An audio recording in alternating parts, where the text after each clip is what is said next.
montrer les images de cette défaite 2-0, donc des Bleus. Mais ça fait suite à un enchaînement encore d'erreurs défensives. Oui, on va parler de cette défense, bien évidemment. Comment on qualifie? Vous étiez très énervé devant votre écran, Bertrand. Bah ouais, parce que ça peut arriver de perdre des matchs, mais il faut prendre ces rencontres-là avec un minimum de sérieux. Je trouvais que ça n'avait pas été le cas du tout, notamment en première période, avec trop de faillites individuelles, un coaching également que j'ai pas compris du tout, que je trouve décevant de la part de Didier Deschamps, qui je pense a un peu une responsabilité dans cette défaite, en tout cas dans l'ampleur de la défaite. Donc non, c'est pas une belle soirée, quoi. Enfin, la vérité, c'est qu'on s'est ennuyé, quoi. Donc. Vous en attendiez beaucoup de ce match?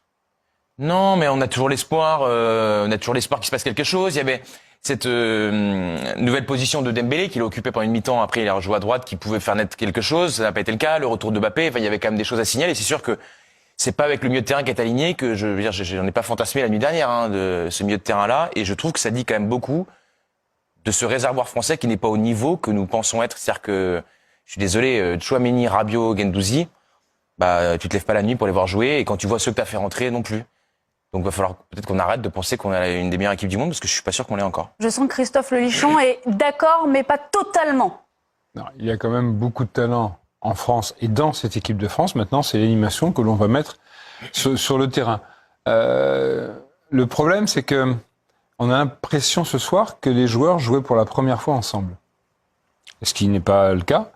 Donc, est-ce que c'est la brièveté du stage qui peut expliquer le fait qu'il n'y ait pas eu de fluidité dans le jeu?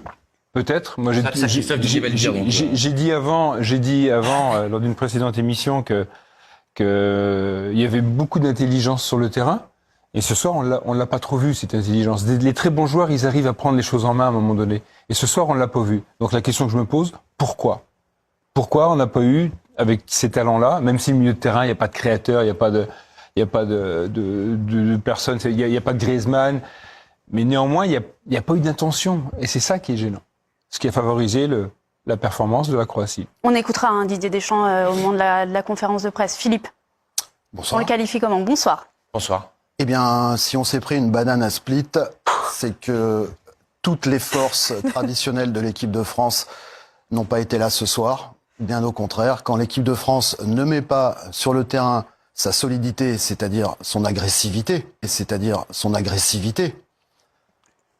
sa force dans les duels, où on s'est fait bouffer ce soir toute la première mi-temps, qu'en plus il n'y a pas d'intensité, eh ben on n'existe pas. On est spectateur de Croates, 35 ans de moyenne d'âge, qui se baladent.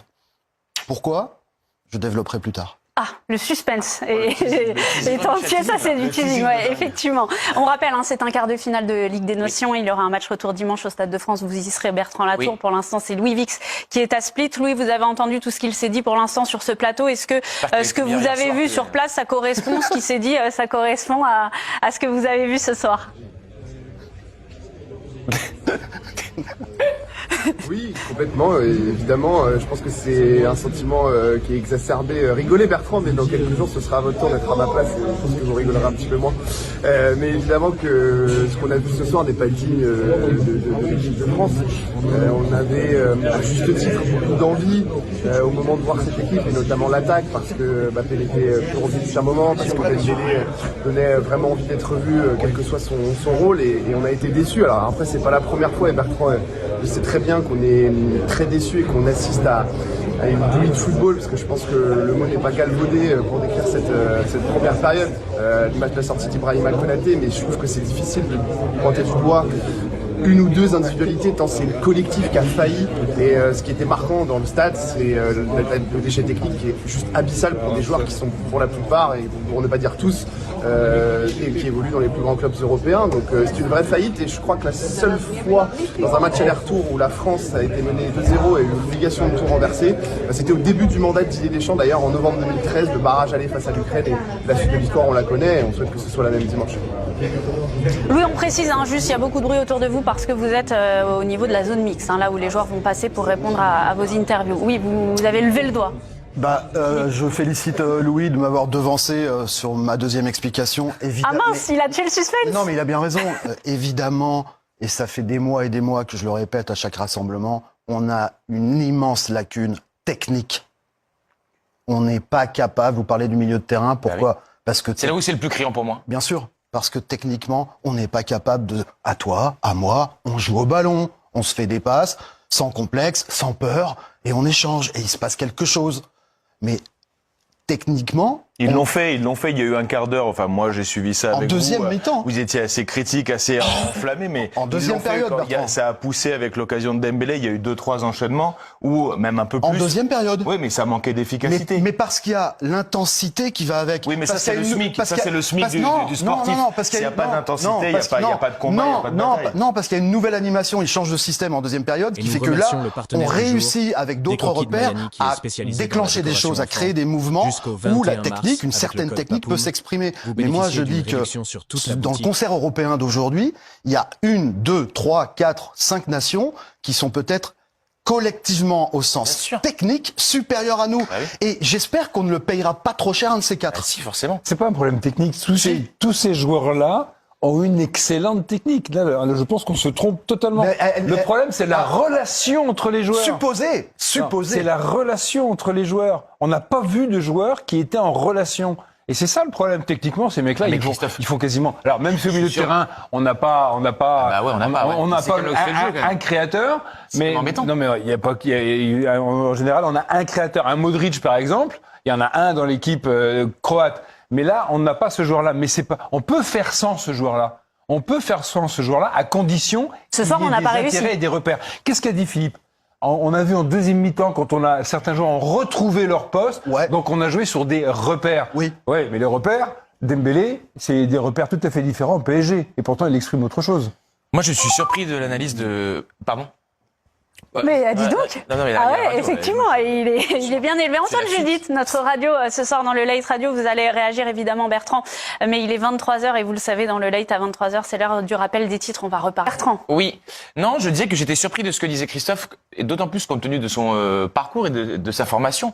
Moi, je trouve que quels sont les milieux de terrain dans ceux qui sont convoqués, dont première qualité est technique ou finesse? J'en vois aucune. Je ne vois pas de joueur capable d'amener du lien et du liant. C'est pour ça que je parlais des changements sur ma première intervention. J'aurais espéré qu'à un moment donné dans le match, qui était très mal engagé, c'est le moins qu'on puisse dire, que Désiré Doué puisse remonter, bien au milieu de terrain, et puisse apporter de la fluidité. Alors après, je suis pas très vieux, mais il y a des jeunes joueurs qui sont arrivés en bleu, qui faisaient monts et merveilles en club, et qui n'ont pas été bons sur la première sélection. On en a connu. Le dernier en date, c'est Michael Olise. Pour le moment, il n'y a pas encore un grand match d'un mec qui était très bon avec Henry en espoir, ou avec le Bayern de Munich. Mais au moins d'essayer ça. Je ne le retrouve pas. Donc c'est vrai que j'ai cette frustration-là, et je ne vois pas arriver derrière ceux qui sont actuellement là, des joueurs qui sont capables d'amener ça, parce que pour le moment, Kliouche tarde à confirmer de manière constante, Cherki est amené à évoluer un peu plus haut. Donc je suis inquiet, quoi. Voilà, je suis inquiet. Est-ce que vous partagez votre réponse? Mais non, ils sont pas d'accord. Non, mais je parle au niveau global. La technique, le rendement d'une équipe ne dépend pas forcément d'un seul joueur. C'est vrai qu'on a connu en France Zidane, Platini, etc. Peut-être que si Dembélé était annoncé comme une espèce de numéro 10, c'était pour remplir ce rôle. C'est un rôle qui, on l'a vu en première mi-temps, décroché. Pendant les 20 premières minutes, Dembélé a essayé de proposer beaucoup de choses, mais il n'y avait pas de suivi derrière. Il n'y avait pas de suivi. Donc ça, c'est regrettable. On parlait d'animation en contre-argument par rapport à ce qu'on dit avec Bertrand.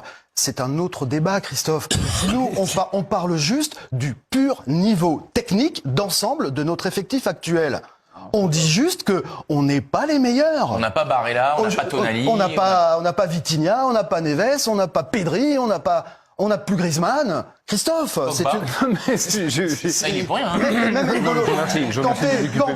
Kanté, Pogba étaient capables techniquement, puisqu'on parle du milieu de terrain, mais de proposer, de prendre des initiatives techniques tout autres que ce que l'on voit ce soir, puisqu'on voit rien. Qu'est-ce qu'il y a en France aujourd'hui? Quels sont les joueurs qui peuvent prétendre? Alors, on parle de Désiré Doué qui va être.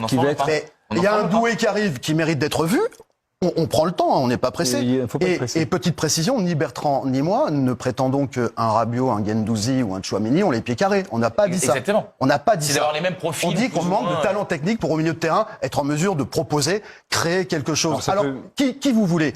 Moi, je vous propose un Akliouche, qui n'est pas un numéro 10 du tout, qui est un ailier droit ou un relayeur droit, mais qui est capable de prendre un peu le jeu à son compte et de créer un truc. Et bien sûr, puisque je suis un cherkiste depuis plusieurs années de la première heure, et non pas de la deuxième, Cherki en 10, je le dis une 20e fois, me semble être actuellement, potentiellement, parce que j'ai pas la preuve, la seule alternative à Griezmann. Le point sur lequel je suis entièrement d'accord, c'est que dans ce milieu de terrain, il n'y a pas ce joueur qui peut déclencher parmi ceux qui étaient là. C'est pas le rôle de Rabiot, c'est parfois, de temps en temps, c'est pas le rôle de Guendouzi et c'est pas le rôle de Tchouaméni non plus. Cela dit, la qualité, la capacité technique d'effectuer, de rentrer dans des circuits travaillés pour qu'il y ait justement cette fluidité, on l'a pas vu ce soir. Vous avez raison sur l'animation, bien sûr. Voilà, et là, c'est ce dont je voulais vous parler tout à l'heure. Maintenant, Cherki, je vous rejoins totalement. Il faut faire confiance à un joueur. Le problème, c'est qu'il y a des joueurs qui parfois dérangent. On a l'impression qu'il y a des joueurs qui dérangent, donc on ne les prend pas.